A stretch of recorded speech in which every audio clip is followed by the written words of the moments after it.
Morning बच्चों। बेटा last video में आपने लीनियर मोमेंटम और काइनेटिक एनर्जी में रिलेशन निकाला था, तो वहां से आपका जो काइनेटिक एनर्जी आया था वो क्या आया था आपके पास, p²/2m, p²/2m, या लीनियर मोमेंटम आया था √2m k के इक्वल।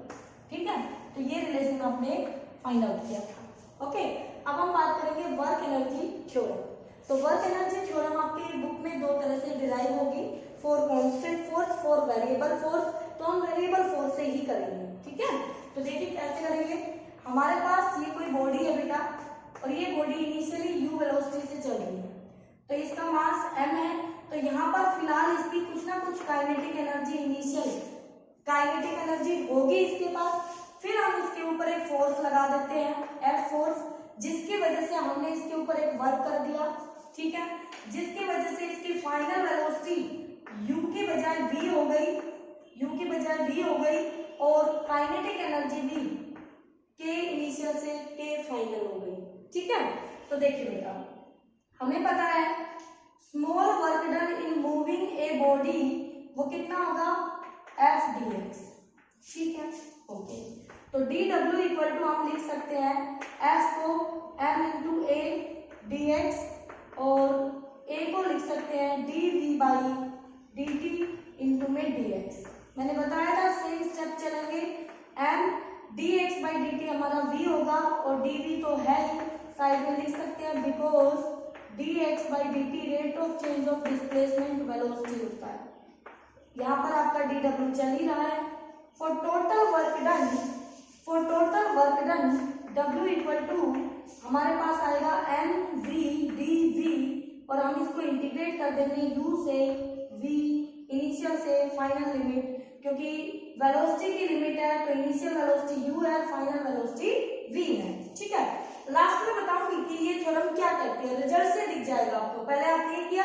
ठीक है, तो w आ गया यहाँ से, m बाहर, बिल्कुल बाहर, v का integration v²/2, okay, limit u से v, okay, w equal to हो चुका है m/2, 2 बाहर ले लिया, v² upper limit minus lower limit u², तो बेटा जी हाफ m v², यहाँ से w इक्वल टू आ गया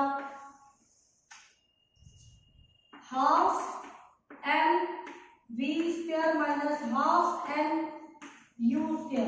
और ध्यान से अगर देखें तो v final velocity, u initial velocity, तो w इक्वल टू हो गया kinetic energy final minus kinetic energy initial. अब बताइए क्या समझ में आया आपको। तो आपको साफ साफ दिख रहा होगा कि जो ये आप फोर्स लगा के आपने w वर्क किया है बॉडी पे, वो वर्क बॉडी की चेंज इन काइनेटिक एनर्जी के इक्वल होगा। ठीक है, चेंज इन काइनेटिक एनर्जी के इक्वल होगा। अब ये वर्क डन आपका पॉजिटिव भी आ सकता है, नेगेटिव भी आ सकता है। कैसे, अगर फाइनल एनर्जी आपकी बढ़ती है, इंक्रीज करती है, ठीक है, तो पॉजिटिव वर्क, यानी कि वर्क बॉडी पे किया है, बॉडी की एनर्जी बढ़ गई। अगर ये नेगेटिव आता है वर्क, तो फाइनल एनर्जी आपकी घट जाएगी, डिक्रीज हो जाएगी, तो ये वर्क डन आपका नेगेटिव आ जाएगा। जब आप किसी बॉडी पे ब्रेक लगाते हैं तो धीरे धीरे उसकी वेलोसिटी कम होती जाती है, तो फाइनल वेलोसिटी इनिशियल वेलोसिटी से कम होगी, तो काइनेटिक एनर्जी भी तो कम होगी बेटा। ठीक है, आपने बुलेट फायर कर दी, सामने कोई वुडन का ब्लॉक रखा हुआ था, तो वो बुलेट जाके वुडन ब्लॉक में लग गई और वो उसके अंदर जाके घुस गई, तो थोड़ा उसने डिस्टेंस ट्रेवल कर लिया ब्लॉक के अंदर और फिर रुक गई। तो पहले उसकी कुछ काइनेटिक एनर्जी थी, लेकिन बाद में जब रुक गई तो वो जीरो हो गई, यानी उसने वहां पे कुछ मूवमेंट करने के लिए वर्क किया है, तो वो चेंज इन एनर्जी ही उसका वर्क है। तो बेटा क्या कहती है theorem, according to this theorem work done by the system is equal to the change in kinetic energy of the system। ठीक है, तो ये था हमारा वर्क एनर्जी थ्योरम, जो कि बहुत इंपॉर्टेंट है। अब देखिए न्यूमेरिकल कैसे करने हमें ये तो पता चल ही गया है कि वर्क डन जो है वो चेंज इन काइनेटिक एनर्जी के इक्वल है, यानी डेल्टा के इक्वल। w को लिख सकते हैं डेल्टा के इक्वल। अगर डेल्टा के हमारा 0 आ जाए तो हम समझ जाएंगे वहां पर चेंज इन एनर्जी कांस्टेंट है, तो वर्क भी हमारा जीरो आएगा, तो सिस्टम कोई वर्क नहीं करेगा। अगर डेल्टा के हमारा जीरो हो गया, इसका मतलब वर्क डन जीरो है, इसका मतलब उस बॉडी की काइनेटिक एनर्जी में कोई चेंजेस नहीं आ रहे।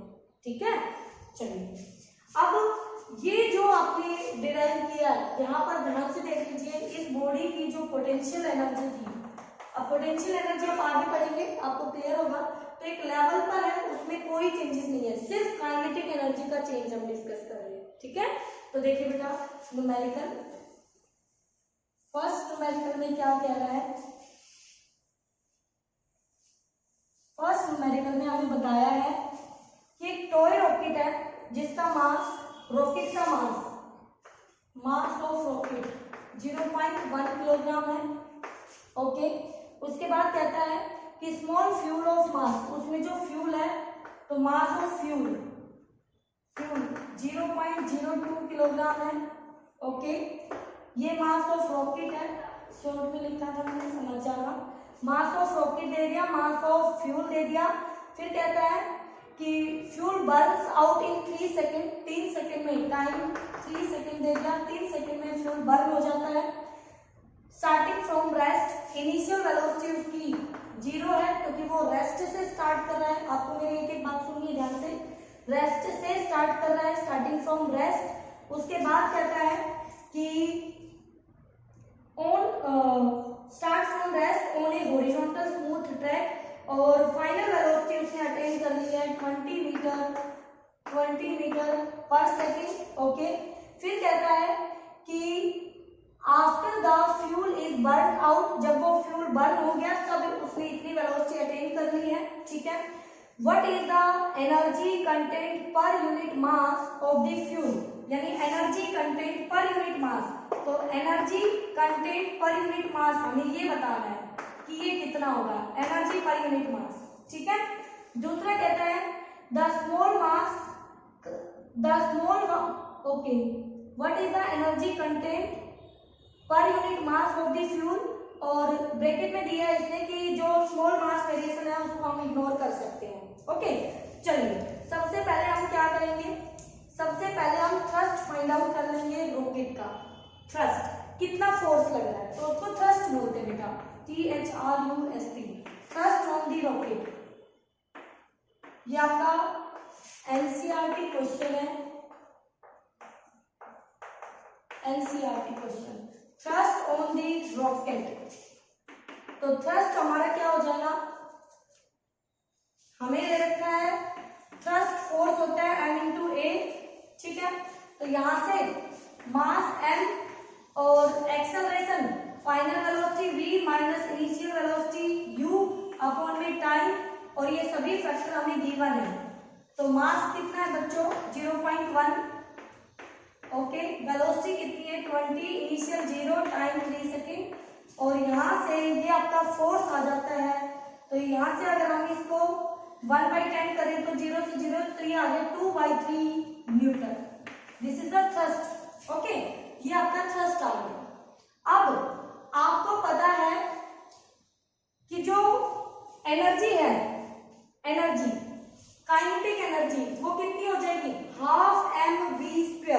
कितनी हो जाएगी kinetic energy, K = 12 mv²। Energy निकाल सकते हो ना आप यहाँ से, इतनी वेलोसिटी है, इतना उसका मास है, तो काइनेटिक एनर्जी कितनी अटेन कर लेगा वो निकाल लेती हूँ मैं, 12 m 0.1 इंटू v20 का स्क्वायर।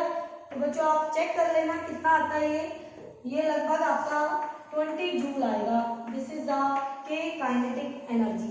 ठीक है, अब एनर्जी आपने निकाल ली बेटा, और थ्रस्ट आपने निकाल लिया। इसमें एक थ्रस्ट पूछ रखा था कि थ्रस्ट कितना है, और इसने पूछा है एनर्जी पर यूनिट मास। अब ये एनर्जी किसकी वजह से आई है, मास तो दो है, एक ये है एक ये है। ठीक है, तो ये एनर्जी हमें मिली किसकी वजह से है, इतने किलोग्राम फ्यूल के जलने की वजह से मिली है। तो आपको निकालना क्या है, एनर्जी पर यूनिट मास। तो एनर्जी ये ली अपनी 20 और मास आपका 0.02 किलोग्राम। तो यहाँ से आपकी एनर्जी पर यूनिट मास जो कंटेंट है वो निकल के आ जाएगा। तो ये 20 इंटू में 100 अपॉन में 2, तो ये आ गया 1000 जूल पर किलोग्राम, 1000 जूल पर किलोग्राम। ठीक है, तो इतना 1 किलोग्राम जलेगा तो इतनी एनर्जी 1000 जूल एनर्जी आपको मिलती है। ठीक है बेटा, तो इस क्वेश्चन में क्या बताया गया था, फर्स्ट हमने फाइंड आउट कर लिया थ्रस्ट कितना लग रहा है उस रॉकेट पे, तो वो हो गया फोर्स, क्योंकि थ्रस्ट होता है फोर्स मास इनटू एक्सेलरेशन, और दोनों वेलोसिटी आपको गिवन थी, टाइम आपको गिवन था, तो आपने थ्रस्ट निकाल लिया। फिर कंटेंट निकालना था तो उसके लिए आपने एनर्जी निकाली। बस यहाँ पे ध्यान ये देना है कि मास कौन सा लेना है। तो बेटा फ्यूल, जो एनर्जी आपने अटेन की है वो इस फ्यूल के बर्न होने की वजह से अटेन की है, तो उसी मास से आप इसको डिवाइड कर देंगे तो वो mass per unit, sorry energy per unit mass आपको कंटेंट मिल जाएगा। नेक्स्ट न्यूमेरिकल में क्या दिया है, देखिए सेम ये एनसीईआरटी क्वेश्चन है आपका, नेक्स्ट वाला भी। इसमें दिया गया है एक बुलेट है, उसका मास है, बुलेट उसका मास 10 ग्राम है, बुलेट का मास 10 ग्राम है। फायर किया गया है उसको with velocity, initial velocity fire किया है उसको बेटा 800 मीटर पर सेकेंड से। ओके, फिर कहता है after passing through a mud wall, mud wall जैसे कीचड़ की वॉल, फायर कर दो आप तो कुछ दूरी तक जाएगी फिर रुक जाएगी, मड वॉल, तो उसकी थिकनेस दी गई है 1 मीटर, यानी एस थिकनेस 1 मीटर इतनी दी गई है। ठीक है, इट्स वेलोसिटी डिक्रीजेस टू, और उसकी फाइनल वेलोसिटी हो गई है v 100 मीटर पर सेकेंड। ठीक है, इतना चलने के बाद 100 मीटर पर सेकेंड हो गई है।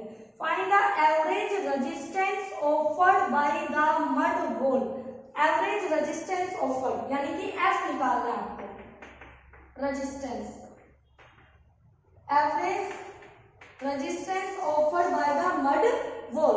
तो क्या ये एवरेज रेजिस्टेंस आप निकालने के लिए वर्क एनर्जी थ्योरम का यूज कर सकते हैं? बिल्कुल, W इक्वल टू डेल्टा के, W क्या होता है फोर्स, ये वो एवरेज रेजिस्टेंस होगा, रेजिस्टेंस एवरेज इनटू में distance, final energy minus initial energy, यहाँ पर दोनों energy half M v square minus u square. ठीक है, इधर ये हमें फाइंड आउट करना है s, इनटू में s कितना दे रखा है 1 मीटर, ये 1 मीटर रख दिया, 1/2 मास कितना है 10 ग्राम, ग्राम को -3 v स्क्वायर, v कितना है 100 का स्क्वायर फाइनल माइनस 800 का स्क्वायर। तो बेटा जी यहाँ से आप इसकी कैलकुलेशन करके f की वैल्यू कैलकुलेट कर लेंगे। ठीक है, तो इस तरह से आपको ये क्वेश्चन करना है। अब आगे देखिए नेक्स्ट क्वेश्चन, बहुत ही इंपॉर्टेंट क्वेश्चन है, उस तरह के क्वेश्चन आपसे पूछे जाएंगे एग्जाम में, एमसीक्यू में भी आ सकते हैं। क्या दिया गया है देखिए, ये वर्क एनर्जी थ्योरम पर बेस्ड था ये वाला क्वेश्चन, और अगला क्वेश्चन आपका रिलेशन काइनेटिक एनर्जी और मोमेंटम के लिए उस रिलेशन पर बेस्ड है। तो क्या कहता है सुनिए, ये कहता है kinetic energy of a body decreases by 19%, kinetic energy decreases by 19%, कितने परसेंट डिक्रीज हो गई? ठीक है, तो कहता है what is the percentage decrease in its linear momentum, तो उसके p में कितने परसेंटेज डिक्रीज होगा ये आपको फाइंड आउट करना है, ये हमें क्या करना है फाइंड आउट करना है। तो चलिए हमें पता है काइनेटिक एनर्जी अगर 19% घट गई है तो लीनियर मोमेंटम कितने परसेंट डिक्रीज होगा। चलिए स्टार्ट करते हैं सॉल्यूशन। इस तरह के क्वेश्चन हमें पता है k इक्वल टू होता है p²/2m, दोनों के बीच रिलेशन। अगर ओरिजिनल काइनेटिक एनर्जी k है तो ओरिजिनल मोमेंटम p है। ठीक है, अब final kinetic energy k dash equal to, वो इससे 19% घट गई है तो k माइनस 19% ऑफ k। ठीक है, इसका मतलब k माइनस 19% का मतलब है 19/100 k, इसका मतलब है 0.19 k। ठीक है, तो ये कितना आ गया बेटा, 1 में से आपके 0.19 गया, तब निकाल लीजिए, मैं करके दिखा रही हूँ, कुछ बच्चों से ये भी नहीं होगा। तो बेटा एक बार सीख यहाँ से आप सब्ट्रैक्ट कर सकते हैं इजीली वैसे, ठीक है। तो ये 1 9 ये 8, तो ये 0.81 आ गया, 81 K। तो ये हो गई final kinetic energy K dash, ठीक है। तो K डैश हमारी होगी P dash square by 2m, ये होगी। चलिए मुझे परसेंटेज चेंज निकालना है किसका, फाइनल मोमेंटम का, ठीक है। तो P dash minus P upon में, और डिक्रीज पूछा है तो इसका मतलब इनिशियल ज्यादा है, तो मैं इसको ऐसे लिख लूं, तो वरना नेगेटिव साइन आएगा बाद में, तो आप समझ जाना कि वो डिक्रीज के लिए आया है, अपॉन में ओरिजिनल, ठीक है बच्चों, इनटू में 100%। तो किसी तरह मुझे किसकी वैल्यू चाहिए, 1 minus P dash by P into में 100%। तो मुझे वैल्यू चाहिए P डैश बाई P। तो मैं यहाँ से क्या करूंगी, 1 और 2 को डिवाइड कर देती हूँ, 1 और 2 को डिवाइड कर देती हूँ। तो बताइए क्या आया यहाँ से, K by K dash equal to P square by 2m P dash square by 2m, 2m से 2m गया, तो यहां से आ गया P बाई P डैश का स्क्वायर, ठीक है, ओके। अब देखिए यहां से P डैश बाई P का square equal to K dash by K dash कितना था, ये रहा K डैश, ये आया था 0.81 K, चलिए 0.81 K अपॉन में K से K गया, तो P डैश स्क्वायर की वैल्यू आ गई, तो P डैश बाई P की वैल्यू हो गई।